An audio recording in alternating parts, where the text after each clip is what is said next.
নীরব নিস্তব্ধ রজনী, রাতের নিশ্ছিদ্র আধার, শুয়ে আছেন জাতির পিতা হযরত ইব্রাহিম আলাইহিস সালাম।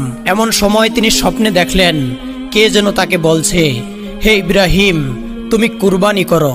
স্বপ্ন দেখে জেগে উঠেন হযরত ইব্রাহিম আলাইহিস সালাম। পরদিন সকালে তিনি 100 উট আল্লাহর পথে কুরবানি করে দিলেন। কিন্তু পরের রাতে আবার তিনি শুয়ে আছেন। আবার ভেসে এলো সেই দৈববাণী, কে যেন তাকে বলছে, হে ইব্রাহিম, তুমি কুরবানি করো। পরদিন সকালে তিনি আবারও 100 উট কুরবানি করলেন। তবুও মনে হলো আল্লাহ রাব্বুল আলামিনের দরবারে তার এই কুরবানি কবুল হয়নি। তৃতীয় রাতে আবার শুয়ে আছেন তিনি।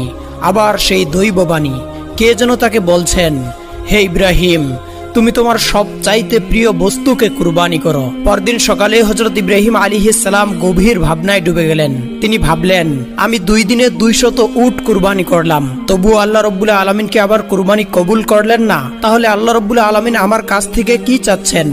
অনেক ভেবেচিন্তে তিনি দেখতে পেলেন আল্লাহ রাব্বুল আলামিন তাকে স্বপ্নে বলেছেন, তোমার জীবনের সবচেয়ে প্রিয় বস্তুকে কুরবানি করো। আর তার জীবনের সবচেয়ে প্রিয় বস্তু ছিল তার সন্তান হযরত ইসমাইল আলাইহিস সালাম।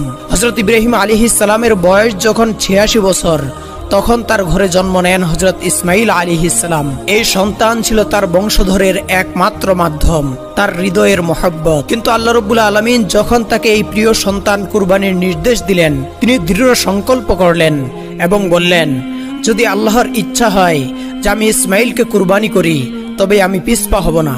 আল্লাহর মহব্বতের পথে পৃথিবীর কোনো কিছুই আমার জন্য বাধা হতে পারবে না। তিনি তার একমাত্র পুত্র ইসমাইলকে ডেকে বললেন, হে বৎস, তুমি গোসল করো, সুন্দর পোশাক পরে প্রস্তুত হয়ে যাও, আমি তোমাকে একটি দাওয়াতে নিয়ে যাব।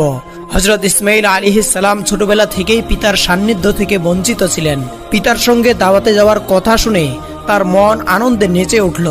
তিনি মা হযরত হাজরা আলাইহিস সালামের কাছে গিয়ে বললেন, আম্মাজান, আপনি শুনেছেন আব্বাজান আমাকে নিয়ে দাওয়াতে যাবেন, তাড়াতাড়ি আমাকে গোসল করিয়ে সুন্দর পোশাক পরিয়ে দিন, আমার যে আর তর সইছে না।